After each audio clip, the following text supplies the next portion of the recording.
recordar un poco de la parte semiológica que es importante, porque en todas las patologías que estamos viendo tenemos que reconocer las lesiones desde el punto de vista morfológico, ¿no es cierto? Entonces, deberíamos saber, o qué deberíamos saber, hacer una historia clínica, ¿no? De forma adecuada, hacer un diagnóstico morfológico. Eso nos dice, cuando yo veo la lesión, el diagnóstico morfológico nos da el tamaño, la forma, la consistencia, el color, el número, la superficie y los bordes, ¿no? Que son las características morfológicas que va a tener las lesiones, ¿no? Por eso es que cuando uno, al realizar una historia clínica, por ejemplo, y uno sospecha de una erisipela, ¿no? Entonces va a ver la lesión, ¿no es cierto?, delimitada, de tamaño, nos vamos a localizar la lesión, ¿no? Lesión localizada en la región de cara, ¿no? Que abarca parte de la mejilla del lado derecho, de tamaño de unos 2 a 3 centímetros, de forma oval, de consistencia duro, de un color eritematoso, una sola lesión, superficie irregular, bordes regulares, ¿no? Entonces, he hecho mi diagnóstico morfológico, ¿no? Importante que nosotros no olvidemos, ¿no? Lesiones primarias y lesiones secundarias, ¿no? Cuando hablamos de las lesiones primarias, alteraciones precoces de la piel que no han sufrido su evolución natural ni se han modificado por manipulación. ¿Cuáles son estas? Vamos a hablar de las máculas, vesículas, pápulas, nódulos, ampollas, placas, tumor, roncha, flictemas, ¿no? Son lesiones primarias, ¿no? Aparecen con la enfermedad, no han evolucionado ni se han sido manipuladas juntos con las escamas también.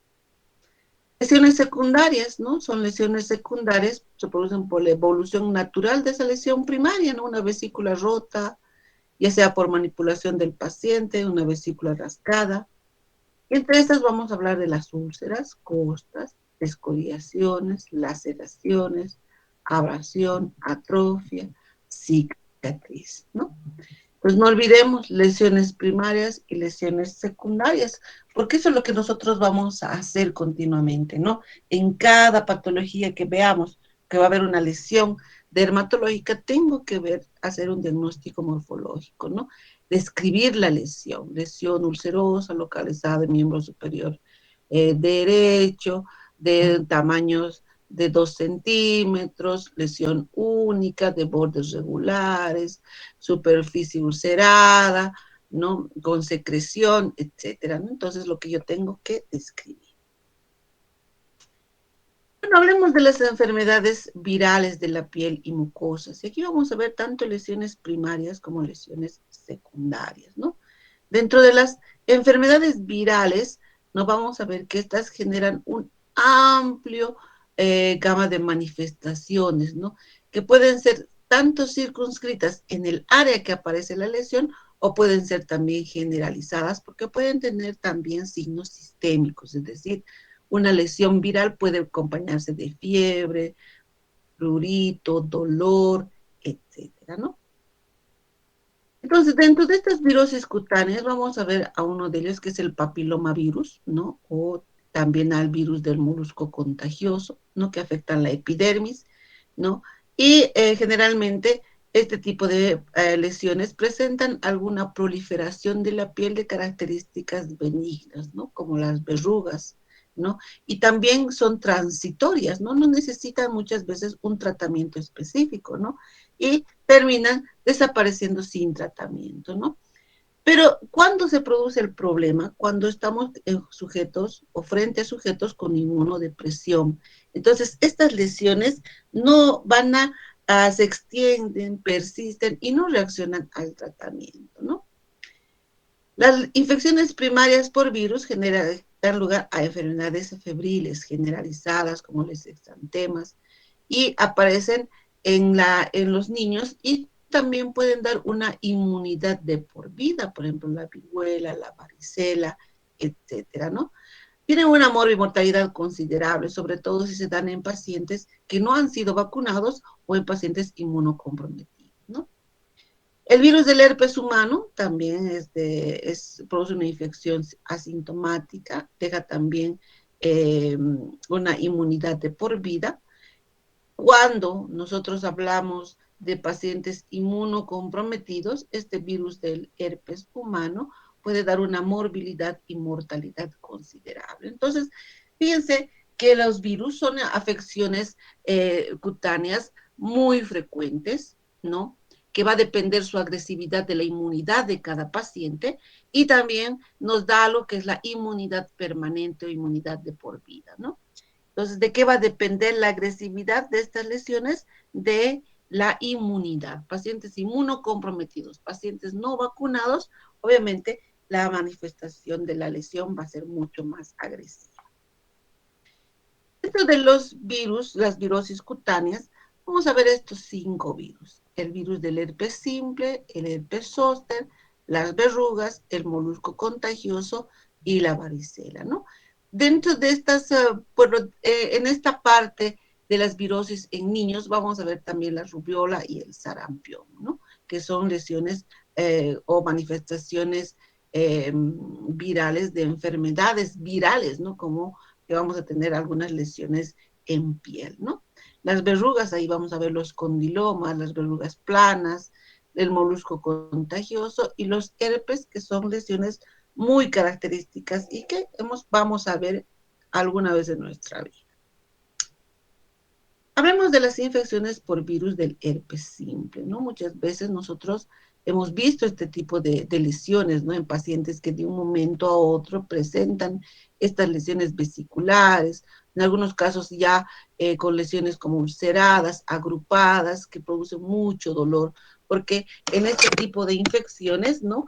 Quienes están afectados van a ser pues los nervios, ¿no? Las terminaciones nerviosas, por lo que uno de los síntomas más característicos de esta enfermedad, aparte de la lesión cutánea, es el dolor. Entonces, cuando hablamos del herpes simple, es una infección primaria sintomática o recurrente, ¿no? Y se va a caracterizar, ¿no? Por la presencia, ¿no? De estas vesículas agrupadas, siempre sobre una base, como ustedes ven, eritematosa. En la piel queratinizada también vamos a tener en las mucosas, ¿no? Este virus del herpes simple, ¿no? Son afecciones atípicas, pueden tener placas de eritema, pequeñas erosiones, fisuras, y muchas veces las primeras lesiones son subclínicas, ¿no? No es, no presenta una lesión agresiva al mismo tiempo. A veces solamente nosotros tenemos como un aumento de la sensibilidad, nada más en esa área. Podemos tener como un dolor o escozor, pinchazo, nada más, ¿no? Y posteriormente se manifiesta la enfermedad, ¿no? Una vez que se manifiesta el virus del herpes simple, una vez que cure o termine de presentarse la enfermedad, queda persistente en los ganglios sensitivos de por vida, ¿no? Y con el tiempo llega a disminuir porque nuestra inmunidad también va aumentando, es buena, ¿no? Pero si en algunos casos la inmunidad es mala, puede reactivarse el herpes, ¿no? Y presentar uno o dos accesos, ¿no? Es una infección viral que afecta principalmente el área de la boca y el área genital. Por eso que nosotros cuando hablemos del herpes simple, vamos a hablar de dos tipos de herpes, el tipo 1 y el tipo 2, ¿no? El virus tipo 1, ¿no? Por ejemplo, el labial, el 80% de los casos a 90 es por el virus tipo 1 y el tipo 2 de 10 a 20%. ¿Cuál es una característica? ¿Cómo diferenciamos? ¿O cómo podemos nosotros estar seguros de que es el 1 o el 2? Puede ser por la localización. Generalmente se dice que el virus del herpes 1 afecta de la cintura para arriba y el virus del herpes 2 de la cintura para abajo.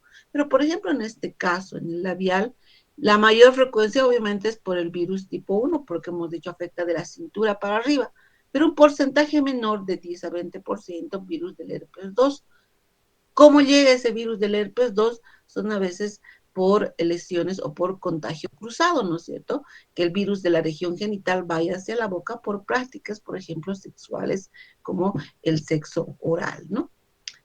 Urogenital, miren, el 70-90% por el virus herpes del tipo 2 y el 1 de un 30, del 10 a 30%, ¿no? También existe un tipo de herpes panadizo herpético, ¿no? Se da en personas mayores de 20 años y generalmente se produce por el virus herpes virus tipo 2, ¿no? El neonatal, el 2 en un 70% de los casos y el 1 en un 30% de los casos, ¿no? ¿Por qué en el neonatal? Porque generalmente nosotros, si tenemos una infección genital, las mujeres, y hemos visto que el mayor riesgo de tener es por el virus del herpes 2, al atravesar el bebé por el canal vaginal durante el trabajo de parto, bueno, se produce un contagio a ese nivel, ¿no? Entonces, esta es una forma, ¿no? Más o menos de que ustedes se den cuenta que el tipo 1 es de la cintura por arriba, el tipo 2 de la cintura para abajo, pero no hay una regla que diga solamente las lesiones que están de la cintura para arriba son el herpes 1 y el herpes 2 de la cintura para abajo. Puede haber una reacción o una infección cruzada también. Por eso es que muchas de las afecciones del virus tipo herpes simple del tipo 1 son en los labios, la boca y la cara. Y el 2 está generalmente regionalizado a la región de los genitales, ¿no? Entonces puede haber una infección cruzada, el tipo 1 o 2 pueden causar sobre todo por contacto orogenital, ¿no? ¿Cómo se transmite el virus, el herpes simple? Se produce por el contagio, ¿no? De los virus de persona a persona, ¿no es cierto? Carece de síntomas o lesiones incluso, ¿no? Puede que no haber ninguna lesión. El contacto piel a piel, piel mucosa o mucosa a piel también es otro de los factores importantes para la transmisión, ¿no? Eh, por ejemplo, el herpes de los gladiadores se transmite por contacto piel con piel entre los luchadores, ¿no? Se ha dado este tipo de herpes de los gladiadores, ¿no? ¿En qué personas predomina? En las personas jóvenes hasta la infancia, la senectud, ¿no es cierto? Porque en todo este periodo, desde joven hasta anciano, siempre existe un contacto directo piel a piel. Entonces, las secreciones, ¿no? Son la vía de transmisión de esta enfermedad y en los niños, como hemos visto, por ejemplo, el herpes neonatal, hay una infección en el momento del parto en un 50% de los casos, ¿no? Ahora, existen varios factores, ¿no? De recurrencia, latencia, etcétera, ¿no? Entonces, cerca del 33% de las personas con herpes labial sufren una recurrencia, ¿no? De estas, el 50% tiene por lo menos 2 recurrencias anuales. Perdón, anuales, ¿ya? Entonces, ¿qué pasa? Si una persona tiene herpes, tiene la posibilidad de tener el herpes de la inmunidad del paciente, ¿no? Entonces, entre los factores más frecuentes para el herpes labial tenemos la irritación de la piel mucosa, radiación ultravioleta, menstruación, fiebre, resfriado, alteraciones inmunitarias, etcétera, ¿no? ¿Por qué? Porque en esa área ya hay una irritación, pasa muchas veces, ustedes van a ver, los pacientes que van, por ejemplo, a hacer sus curaciones dentales, ¿no? Es cuando el médico, el dentista presiona mucho la mucosa, ¿no? Tracciona la mucosa del labio o pone contacto ahí al aparatito para limpiar los dientes, ¿no? ¿Qué se llama? Este aparatito que gira, no sé. ¿No? Entonces, tiene la mucosa y a los días, a los 2 días, ya tenemos el herpes a ese nivel, ¿no? Entonces, es una característica, una lesión previa ahí, ¿no? En pacientes inmunodeficientes, por ejemplo, del hospedador, hay enfermedades del VIH, cáncer, trasplante, quimioterapia, ¿no? Y todos estos factores que también dan lugar a un factor de recurrencia, ¿no? Entonces, no es lo mismo tener un virus, una persona que no tiene patología previa que una que tiene VIH, que tenga cáncer, que sea trasplantado, que haya recibido quimioterapia, que esté usando corticoides, inmunocomprometidos, pacientes con radioterapia, etc. La infección primaria, ¿no? ¿Cómo es la patogénesis, ¿no? Se origina del contacto cercano con una persona que elimina el virus en algún sitio periférico, que puede ser mucosa o la secreción. La inoculación, ¿no es cierto?, sobre una mucosa susceptible o la piel que está en contacto con esa secreción, ¿no? Después del contacto, estos virus se van a multiplicar en las células epiteliales, producen una lesión o una lisis de estas células infectadas, formando esas vesículas, ¿no? Y dando lugar también a una inflamación circunscrita. Entonces, una vez que el virus toma contacto, ya sea con la piel, ya sea con la mucosa, se van a multiplicar, van a lesionar a las células y van a formar esas pequeñas ampollas circunscritas de una inflamación, ¿no? Esta infección primaria en el sitio de inoculación, una vez que se va multiplicando, va formando esas ampollas, asciende hacia los nervios periféricos, penetra en los ganglios de las raíces nerviosas sensitivas y ahí constituye la latencia, ¿no? Cuando se queda dentro de los nervios sensitivos, dentro de los ganglios, ¿no? El transporte retrógrado depende de la multiplicación viral en la piel o las neuronas. Estas pueden infectarse en ausencia de síntomas, ¿no? Entonces no podemos decir que cuanto más sintomatología tiene el paciente, más agresivo va a ser la lesión, ¿no? Entonces, por eso uno tenemos la infección primaria, ¿no es cierto? Que la infección primaria por virus del herpes simple se multiplica en el epitelio bucofaríngeo, ¿no ves? Y asciende a los nervios sensitivos periféricos hasta el ganglio trigeminal, ¿no? Y se queda ahí. En la fase latente persiste el estado latente dentro del ganglio trigeminal de por vida, ¿no? Ahí no hay lesiones ya en la mucosa, en la piel, pero está latente en este ganglio, ¿no?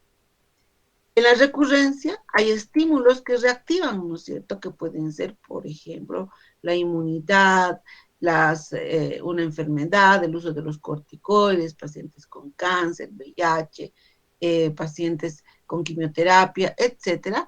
Y estos virus latentes descienden por los nervios sensitivos hasta los labios hasta la piel de los labios, mucosa, y se produce este herpes labial recurrente, ¿no? Entonces, después de la lesión primaria, puede pasar un año y en ese año presentarse una o dos veces y hablamos de la recurrencia de la lesión.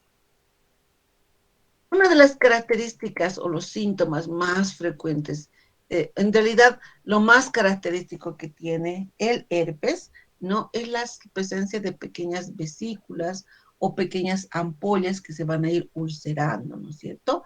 Van a producir una inflamación de los ganglios linfáticos, ya sea en la región del cuello, la región inguinal, etcétera.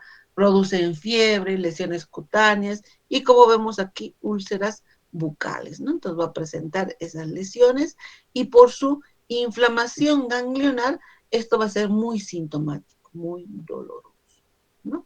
Entonces puede presentarse en la región genital, miren ahí, en el pene, en la región de la vulva, ¿no? La región peneana o en la boca también.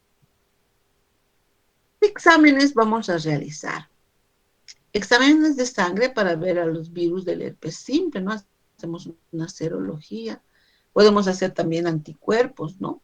Para determinar las lesiones o un cultivo viral también de la lesión, ¿no? Entonces, miren, aparece primero con una pequeña inflamación, una pequeña, son procesos inflamatorios que afectan el labio. Posteriormente puede circunscribirse así y formar una pequeña lesión vesicular, ¿no?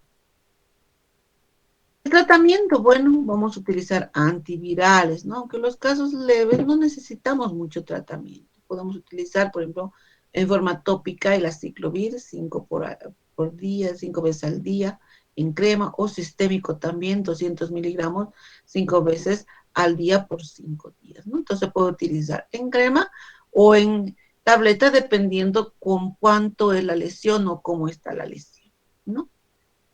¿Cuál es el problema del herpes simple? Es las complicaciones que puede traer, ¿no? El eczema herpetiforme, las encefalitis, ¿no? Infecciones de los ojos, la queratoconjuntivitis, infección de la tráquea, meningitis, neumonía o infecciones prolongadas, sobre todo en personas inmunodeficientes. ¿En quiénes? En pacientes con VIH, ¿no? Entonces, de todas estas, ¿cuáles son las más complicadas? La encefalitis y la meningitis, ¿no? Que son infecciones que pueden darnos riesgo de muerte en el paciente, ¿no? Bueno, hablemos del herpes zóster, ¿no? Esta lesión también que nosotros vamos a ver, que ya son lesiones más extensas, que afectan dermatomas en el cuerpo, ¿no? Entonces, es una infección aguda de los dermatomas por la reactivación del virus de la varicela, ¿no? Estos pacientes que han enfermado con la varicela, pero esta se queda latente también y va a reactivarse en la forma adulta y va a presentar el virus, el herpes zóster, ¿no? ¿Qué va a producir el herpes zóster? Primero, disestesias unilaterales, alteraciones de la sensibilidad, problemas de dolor en un solo lado, ¿no?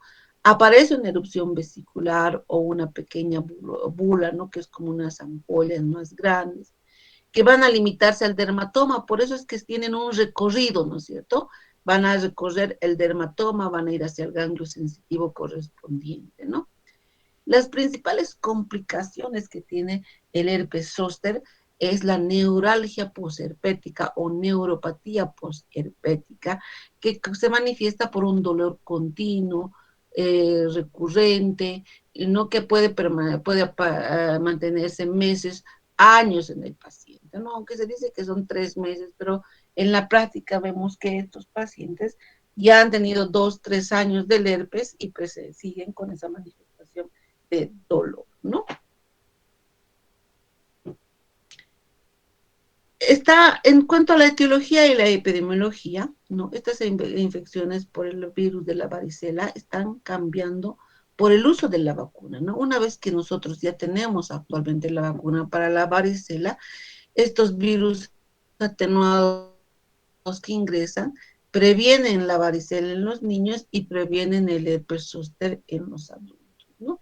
Generalmente de un 10 a 20% es una frecuencia vital acumulada en aquellos con inmunodeficiencia, ¿no? Entonces, se va reduciendo, ¿no? Las, um, las, um, ay, las las recurrencias de esto por las vacunas, ¿no? La varicela y el virus de la varicela zoster se propaga en las lesiones de la mucosa a través de las fibras, ¿no? Y siempre van a la parte central, por eso siempre siguen un recorrido, ¿no? Hay una infección latente de por vida, ¿no? Se reactiva, ¿no? Y desencadena se reactiva este virus de la varicela zoster, ¿no? Por una inmunodepresión, traumatismos, tumores o radiación, ¿no?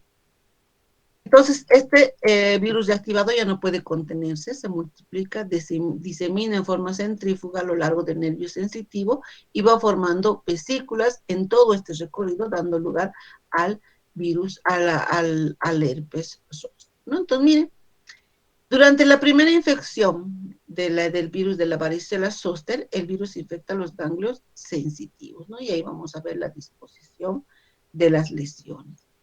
En la fase latente, el virus persiste en el ganglio, ¿no es cierto? En estos ganglios de por vida.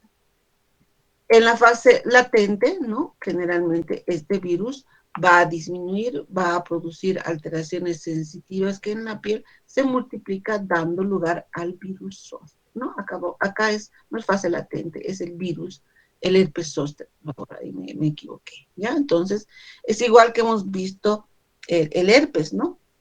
Entonces, primero va a haber la varicela. Todos, bueno, no todos, la mayoría enfermamos con varicela, ¿no?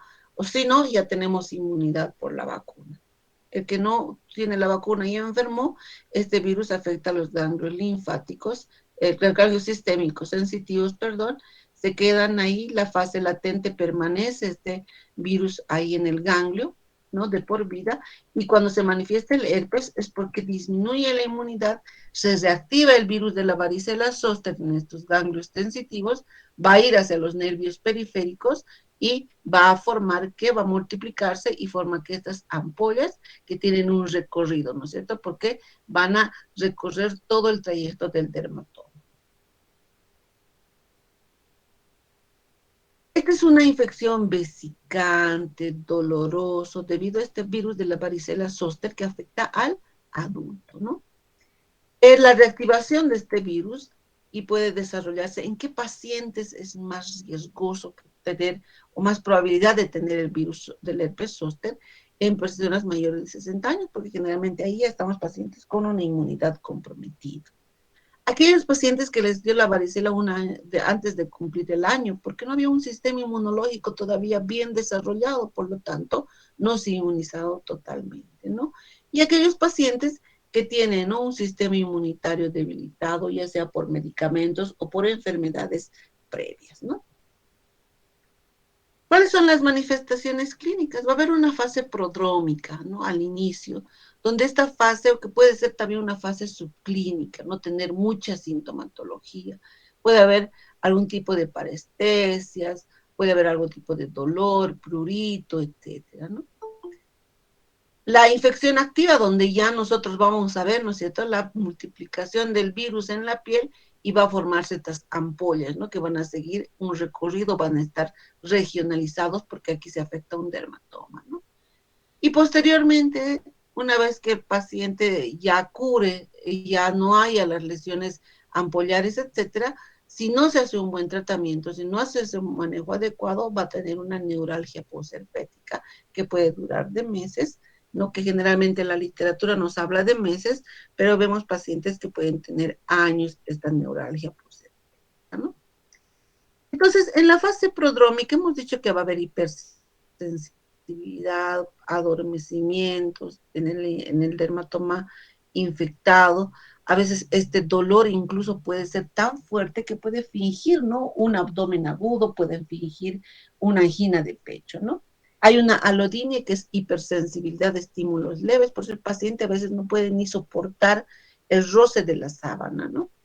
El zóster sin herpes, en ocasiones aparecen lesiones del sistema nervioso sin zóster cutáneo, es decir, no se ve la lesión, puede no presentarse las lesiones vesiculares, pero sin embargo ya hay la lesión neurológica, el dolor que aparece en esa área, ¿no? En la fase prodrómica va a acompañarse de síntomas generales como malestar general, fiebre, cansancio, fatiga, ¿no? Y también algunos síntomas que pueden ser muy compatibles con la gripe, ¿no? Y miren, acá tenemos los dermatomas, ¿no?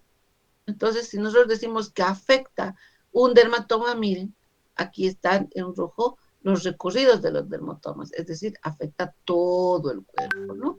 En la cara puede afectar alguna rama oftálmica, la rama maxilar y la rama mandibular también, y del nervio auricular. Por eso es que muchos pacientes pueden quedar con cierta hipoacusia o tinnitus continuo por la lesión de este nervio, ¿no?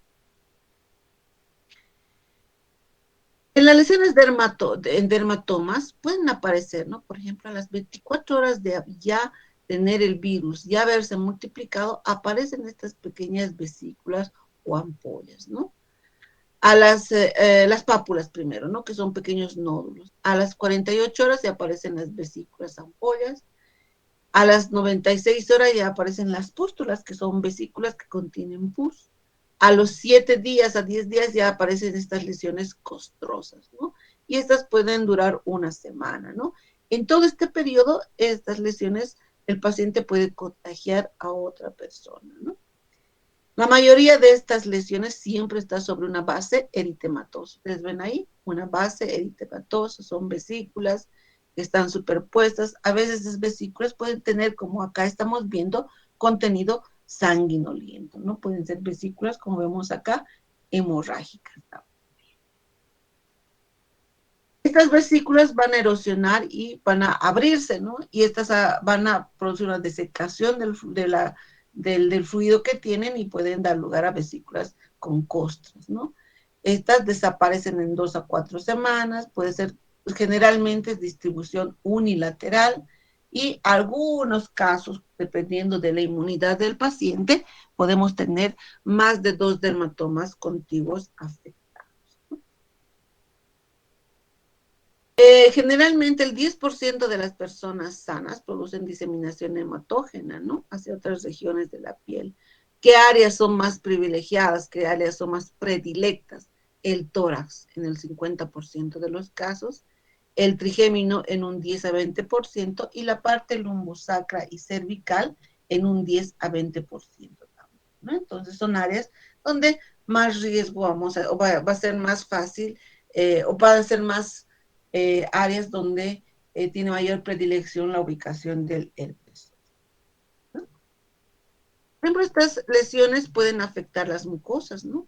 Y aparecen estas lesiones vesiculares, erosiones en la boca, vagina, vejiga, dependiendo del dermatoma afectado.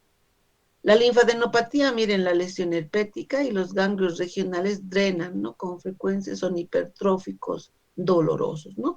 Aquí hay la región cervical, por lo tanto, los ganglios submaxilares, los ganglios que están por delante del esternocleidomastoideo, cervicales, preauriculares, posauriculares, pueden estar afectados, ¿no?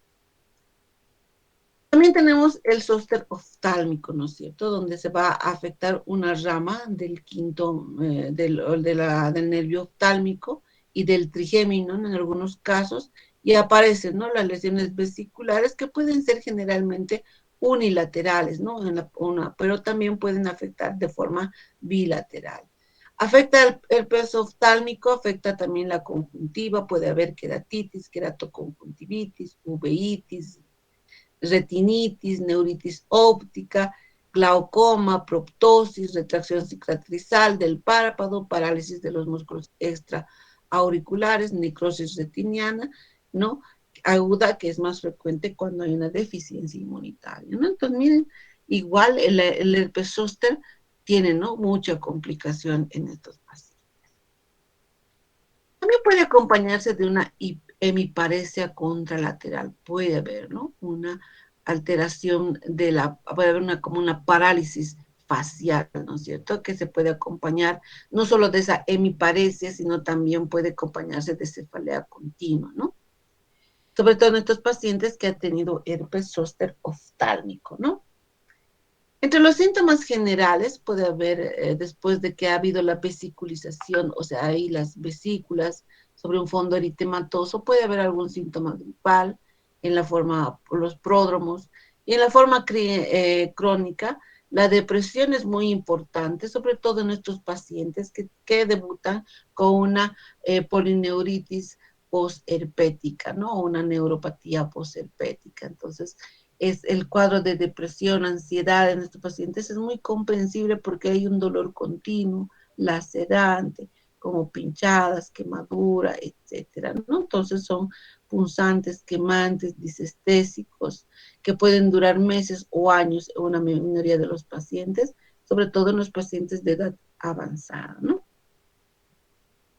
Entonces ahí hemos dicho que puede afectar no solo piel, sino mucosas, los ganglios regionales, una recuperación entre 2 a 3 semanas.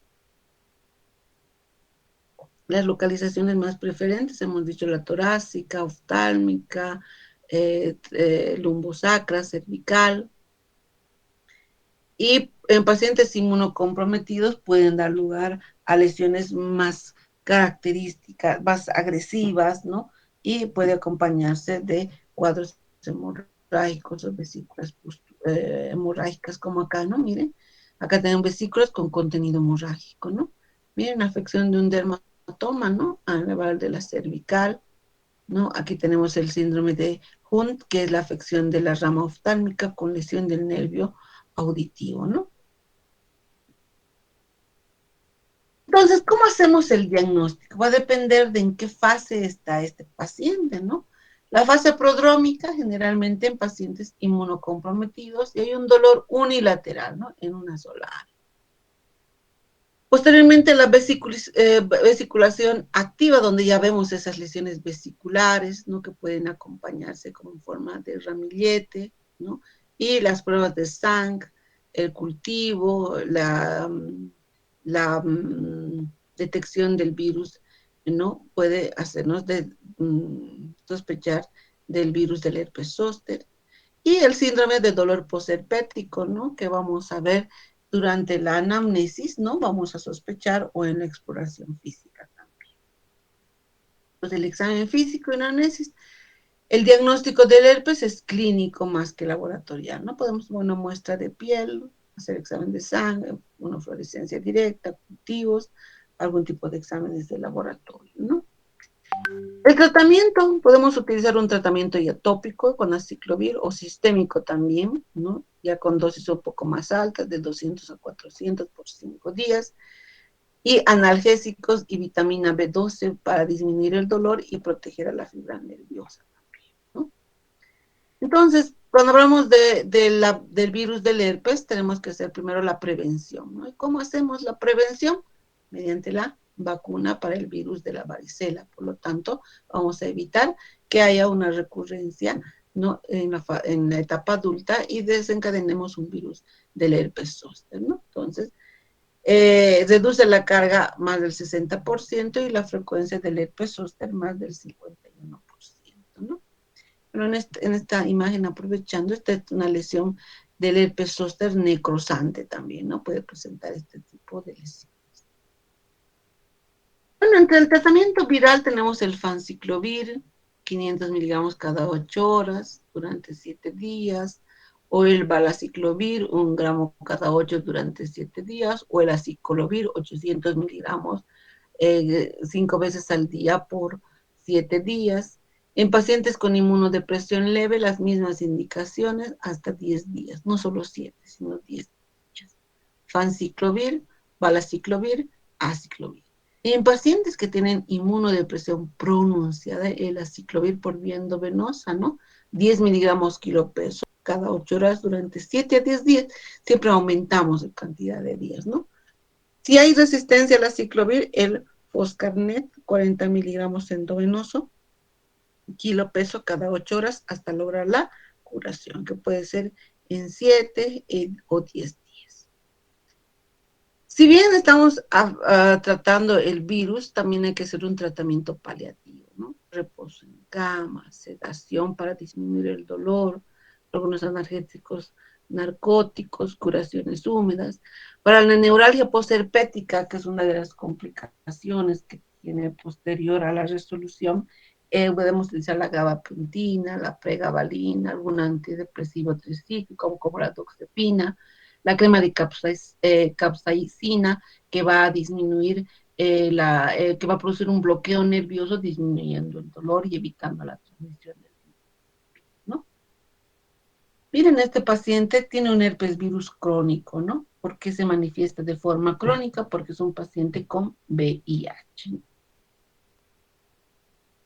¿Cuáles son las complicaciones del herpes zóster? Ceguera, sordera, encefalitis, infecciones cutáneas bacterianas y síndrome de Rasan-Hunt, que es el herpes zóster que afectó los nervios de la cara, afectando que el nervio auditivo también. Entonces, dentro de las complicaciones más severas que tenemos y que van a producir una lesión permanente, hablamos de la sordera y la ceguera, ¿no?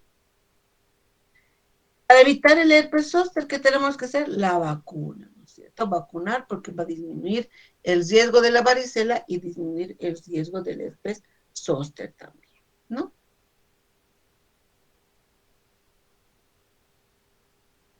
Hablemos de la varicela o viruelas locas, ¿ya?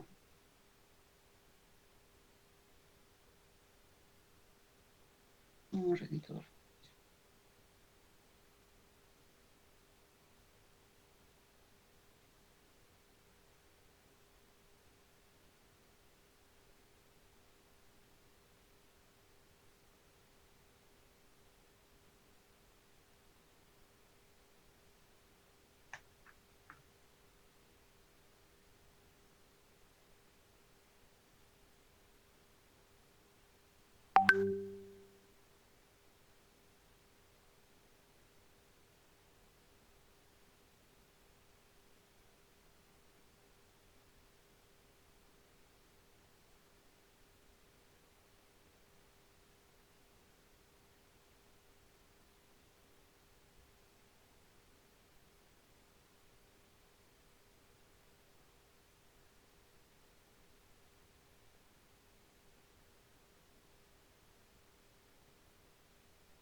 Muy bien. Bueno, vayamos al otro, que es la varicela o las viruelas locas, ¿no? Es una enfermedad viral es una enfermedad de la infancia, ¿no es cierto? Sí, es un cuadro, un síndrome febril que se presenta en la infancia. Entonces, el virus de la varicela zoster es producido, esta es una infección primaria, ¿no? Producida por la varicela zoster, generalmente durante la infancia, ¿no es cierto? Y en los adultos se manifiesta como herpes zóster, que es muy contagiosa y se autolimita también, ¿no? Puede permanecer más tiempo, sobre todo en pacientes inmunocomprometidos, pero pese a eso se va a limitar, ¿no? Es una erupción centrípeta, ¿no? Una característica que tiene la varicela es que bien va a presentar vesículas o pústulas costrosas en un fondo eritematoso, pero siempre en el centro, ¿no es cierto? Es decir, abdomen, tórax, cara, cabeza. Rara vez presenta en las extremidades, ¿no? Por eso hablamos de centrípeta, ¿no? En los niños muchas veces puede no presentar ninguna complicación. Es en los adultos o en pacientes inmunocomprometidos que sí puede tener algún tipo de complicaciones, ¿ya? Tiene una distribución mundial en climas templados, ¿no? Se ha visto que el 90% de la población que tiene varicela se da antes de los 15 años y el 95% a comienzos de la vida adulta, ¿no?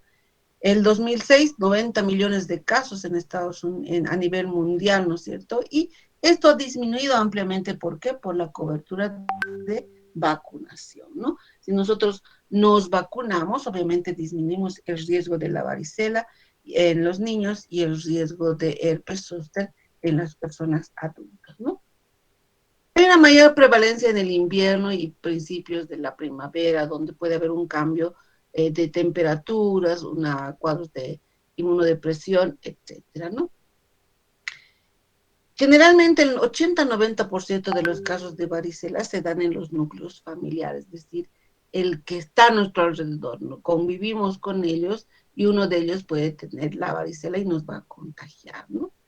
Este periodo de transmisibilidad es de 1 a 21 días antes de que aparezcan las erupciones, ¿no? Y por eso es que la etapa de contagio de la varicela es larga, ¿no? Hablamos hasta de 15 días, incluso posterior a la presencia de las vesículas y la descamación, ¿no? Tanto la etapa vesicular, ¿no? Y la costrosa, no, nos dicen, ¿no? Que no es muy infectante, pero sí hay virus también en la costra, ¿no? Y si estamos frente a un paciente inmunocomprometido, obviamente, este se va a enfermar, ¿no? Eh, en los adultos es más grave porque puede complicarse, ¿no? Con neumonías, encefalitis y puede dar una letalidad hasta 100,000 casos, ¿no? Se ha visto como defunciones en relación a estas complicaciones, ¿no? De 30 a 40 veces mayor en adultos sanos que en niños de 5 a 9 años de edad, ¿no? Sobre todo en pacientes con SIDA o durante la gestación también es un problema. El riesgo de contagio en embarazadas es bajo, ¿no? Porque la población de anticuerpos se presenta 3 de cada 1,000 habitantes y el síndrome de varicela congénita es de 1,6 por 100,000 nacidos, ¿no? Entonces, no es muy frecuente, ¿no? Pero tenemos nosotros que cuando hay un paciente o una persona que está con varicela, ¿no? Inmediatamente aislarla, sobre todo de las mujeres embarazadas y de las personas o de los pacientes inmunocomprometidos, ¿no?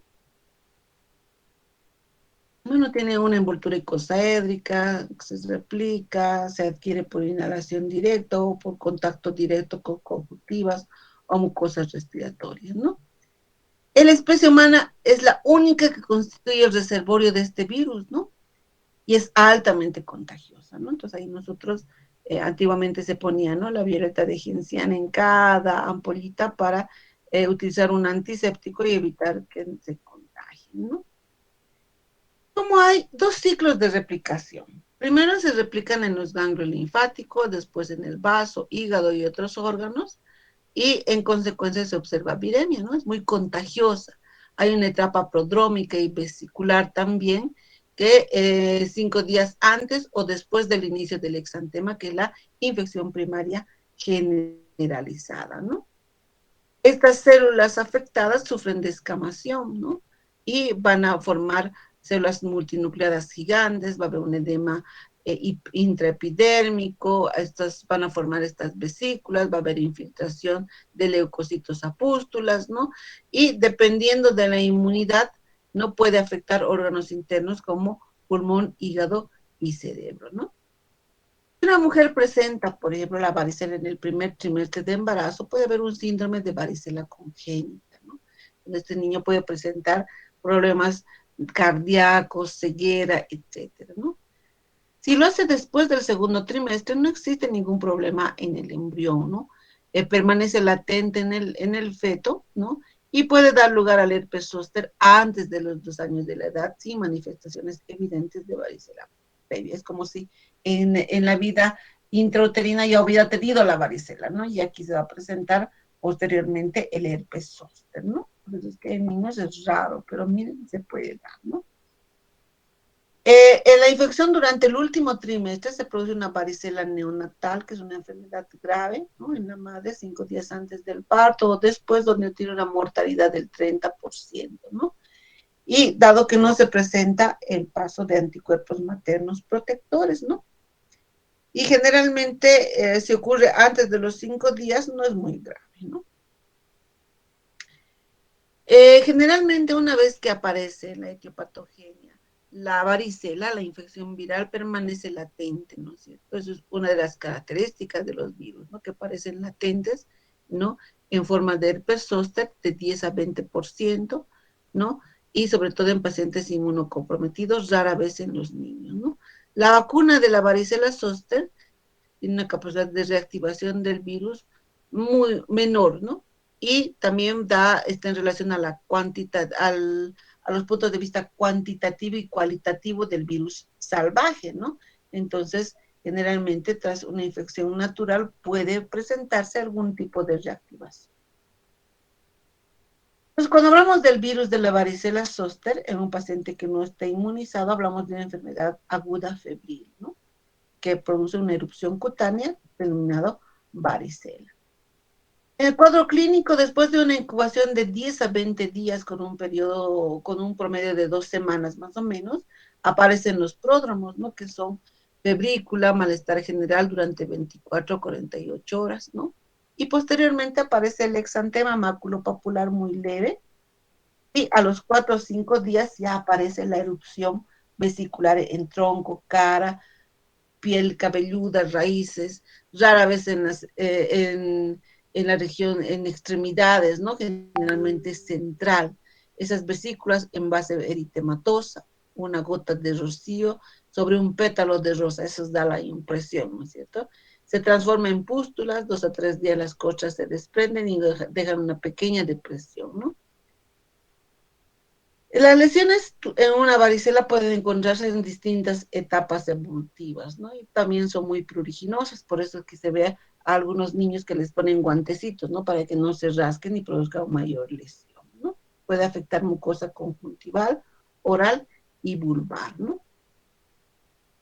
El cuadro generalmente es más grave en los adultos, ¿no? Porque puede presentar signos generales, ¿no? Sobre todo en pacientes con alteraciones inmunológicas, pueden presentar fiebre, esas ampollas grandes, hemorrágicas, necróticas, y una de las complicaciones es que puede dar lugar a cicatrices deprimidas, ¿no? Y estas lesiones, estas heridas abiertas pueden dar lugar a infecciones, ¿no? Por estreptococos, estafilococos, fasciitis, trombocitopenia, pleuritis, neumonías, encefalitis, septicemia, síndrome de Reyer, relacionado si a este paciente se le da una aspirina o un ácido acetil, ¿no? Entonces no olvidemos, la varicela, pues después de la primera infección puede permanecer en estado latente y el virus puede reactivarse como herpes zóster, ¿no? Generalmente, ¿en qué pacientes que no están inmunizados? Generalmente en niños, se transmite a través de las gotitas de saliva que toman contacto con la mucosa, conjuntiva, ¿no? Y es contagioso un día antes hasta 5 días después de la aparición de los exantemas, ¿no? El 90% se da, como hemos visto, antes de los 9 años, entre los 15 años, entre primavera e invierno. Puede haber una transferencia transplacentaria dependiendo del periodo en el primero, segundo o el último trimestre de embarazo va a tener mayor riesgo o menor, ¿no? Contacto a través de la tos, a través de estas gotitas de fluid y que toman en contacto con una persona no inmunizada, ¿no? Las pequeñas ampollas, vesículas, costrosas, ¿no? Pruriginosas, ¿no? En cara, tronco, cuero cabelludo. La aparición de esas pequeñas ampollas en cuero cabelludo confirma el diagnóstico, ¿no? Si encontramos esas ampollas en cuero cabelludo, sí o sí puede ser la varicela, ¿no? Entonces, no tenemos que dudar, ¿no? Hasta que se demuestre lo contrario, ¿no? Como hemos dicho, pero en cuestión de 15 días, 2 semanas, entre 10 a 20, 23 días, ¿no? Hay postración, astenia, debilidad, etcétera. Generalmente las lesiones son aisladas, ¿no? Rara vez en la palma y planta de los pies es central, hemos dicho, ¿no? No afecta a extremidades, puede acompañarse de prurito, fiebre, ¿no? Y son erupciones, ¿no? En los niños es la historia clínica, en los niños es bien característico, ¿no? Por la edad y en los adultos se manifiesta como un herpes, la varicela, ¿no? El diagnóstico es clínico, ¿no? Al ver esas lesiones vesiculares, costrosas, de disposición central, ¿no? Y el tratamiento primero sintomático, ¿no? Podemos utilizar algún polvo secante, ¿no? Que tenga óxido de zinc, almidón, algún baño de avenas, ¿no? Un poco jabón que no sea muy irritativo, podemos administrar algún antihistamínico o algún analgésico como el acetaminofeno o el paracetamol. También puede administrarse algún antiviral en situaciones de los que pacientes tienen inmunidad muy comprometida, antivirales, gamma globulinas también por vía intramuscular cada 5 días, o en estos pacientes que tienen una alta exposición o alto riesgo, las gamma globulinas, ¿no? En pacientes con trastornos inmunitarios podemos utilizar de 800 a 4 veces de la ciclovir, se puede utilizar, ¿no? En adultos también podemos utilizar de 7 días el aciclovir, o otra opción puede ser el valaciclovir también, ¿no? Aciclovir sistémico, baños de avena, antihistamínicos para el picazón. Las posibles complicaciones en la mujer durante el embarazo: afección congénita, en recién nacidos, ¿no? Riesgo de infección grave si están expuestos y las madres no son inmunes, y una infección secundaria de las ampollas, porque estas se abren, ¿no? Tenemos entonces la cefalitis, síndrome de Reyer, neumonía, miocarditis, artritis y la ataxia cerebelosa también. Otitis, escarlatina, infección secundaria, neumonía varicelosa. En el embarazo generalmente produce una mayor morbilidad materna, siendo la neumonía una de las complicaciones de mayor riesgo en las mujeres, en los adultos, ¿no? La vacuna, ¿no? Es una de las medidas de prevención más importantes, ¿no? Tenemos que dar 2 dosis en los niños de 12 a 15 meses y a los 2 o 4 años, ¿no? Podemos recibir 2 dosis también en los niños mayores de 13 años con intervalos de 4 a 8 semanas. ¿Ya? Un ratito, por favor, chicos.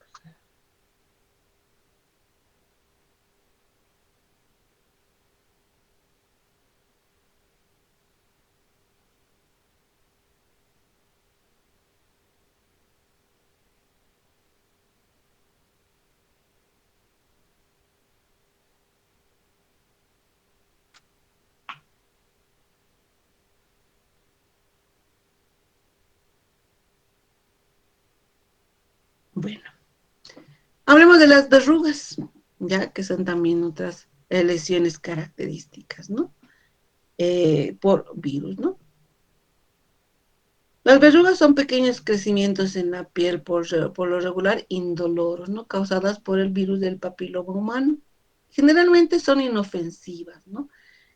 ¿Por qué se trata una verruga generalmente? Porque pueden producir deformación de la uña y esas lesiones que tenemos ahí, ¿no? Por ejemplo, estas lesiones pueden causar un poco de vergüenza, ¿no? Porque no solamente se presenta ahí, sino también puede ir alrededor de toda la uña, ¿no? Entonces, estéticamente no son muy agradables, ¿no? Entonces, pican, duelen, sobre todo si se presentan en los pies, ¿no? Entonces ahí tenemos, miren, que pueden aparecerse en las manos, puede aparecer en cualquier parte del cuerpo también, ¿no? En la cara, frente, generalmente en adolescentes y rara vez en los adultos. Verrugas genitales, ¿no? Ya que vamos a tener otro apartado, que son los condilomas, ¿no? Que se presentan en la parte genital y la región anal también, ¿no?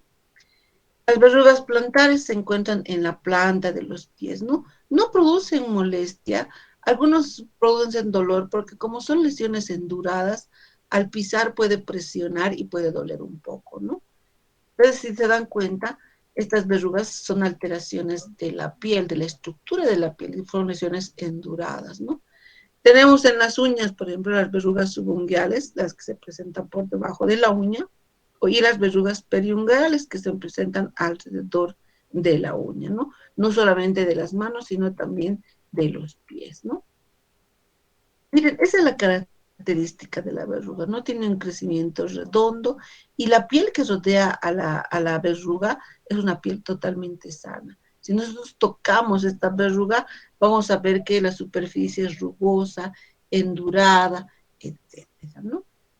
Esta verruga puede ser de color blanco, puede ser de color café, negro, oscuro también, ¿no? Generalmente no tiene mucho problema, ¿no? No produce mucha otra complicación más que la parte estética, ¿no?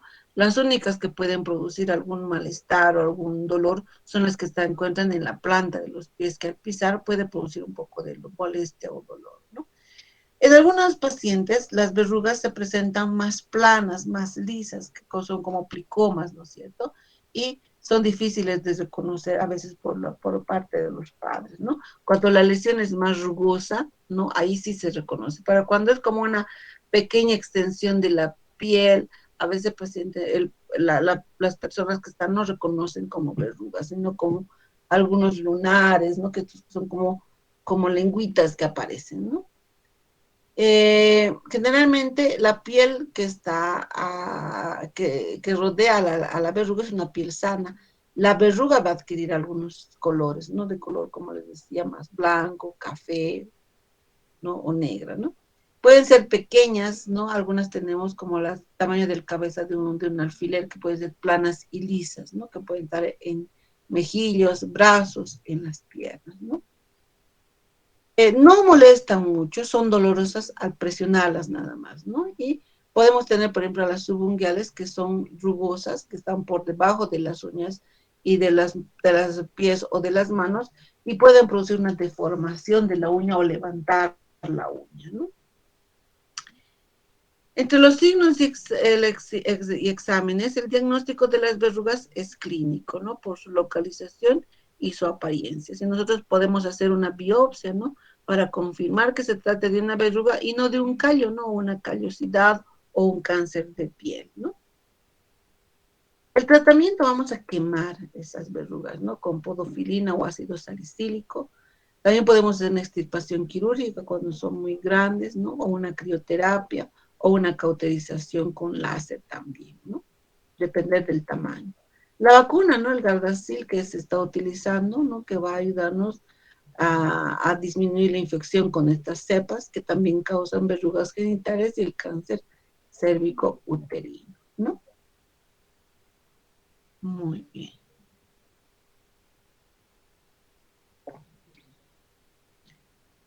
Hablemos de las verrugas genitales, los condilomas, ¿no? La localización de estas verrugas por papilomavirus en la parte genital se denomina condiloma, ¿no? Se transmiten por infección sexual, forma parte de las enfermedades venéreas. El inicio de estas papilomas, de estas verrugas, es asintomático, es subclínico, ¿no es cierto? A veces no se llega a ver las lesiones, sobre todo en las mujeres, ¿no? Porque pueden tener estas verrugas, estar en el canal vaginal, ¿no? Y estas son asintomáticas, ¿no? Y cuando nosotros diagnosticamos estos papilomas, cuando se encuentran en la vulva o en el hombre, en la región del pene. Por eso es que es importante que la mujer se haga, ¿no? Un control, una prueba de Panicolau, porque ahí vamos a ver las lesiones, ¿no? Los condilomas en el canal vaginal y nosotros por eso nos constituimos un fuente de infección, ¿no? De este tipo de papilomas. Este es el virus, ¿no es cierto? Provocan verrugas y en algunos casos pueden estar relacionados con los cáncer cervical, ¿no? Tenemos alrededor de 70 serotipos divididos en 16 grupos, donde el virus papiloma 16 y 18 provocan papilomas cervicales y displásicos, ¿no? Se adquiere por contacto directo de estas pieles con estas células que presentan este virus y forman verrugas, que generalmente la presencia de la verruga es una forma de un crecimiento benigno nada más, ¿no? Pero si tenemos verrugas por condiloma humano, pues vamos a tener las otras que van a producir cáncer también, por eso es importante, ¿no? Entonces, en el mundo se dice que del 10 a 15% de las mujeres de 30 a 35 años están infectadas, ¿no? Y la mayoría sucede en la infancia y la niñez, ¿no? Que son las primoinfecciones, ¿no? Y pueden ser detectadas, pero necesitamos técnicas muy sofisticadas, ¿no? Por eso es que la mayoría cursa con un modo subclínico muchas veces.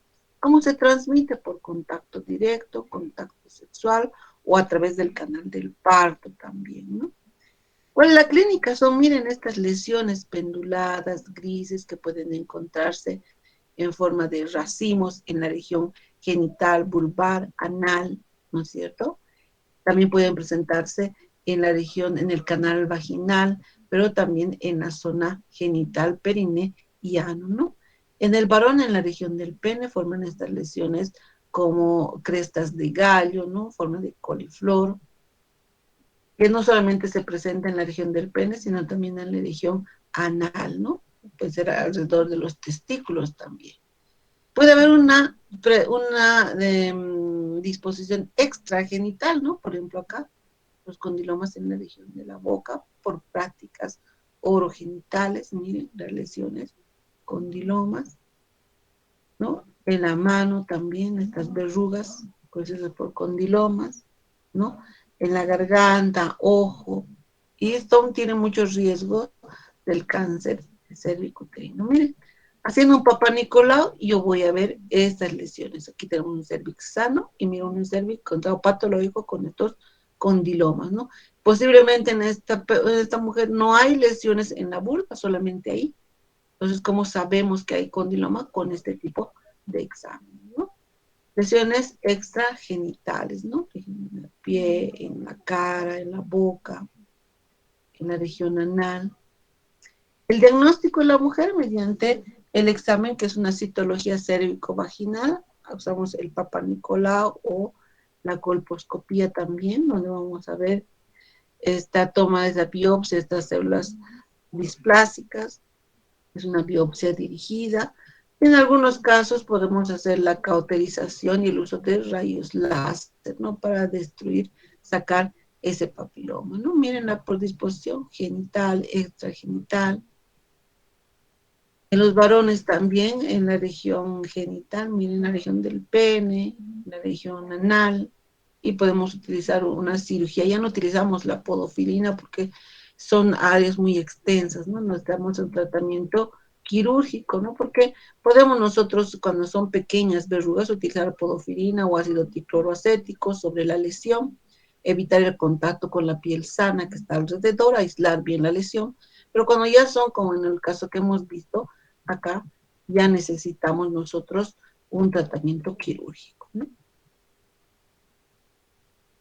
Bueno, terminamos con el molusco contagioso producido por un virus que es el poxivirus, que son lesiones nodulares, ¿no?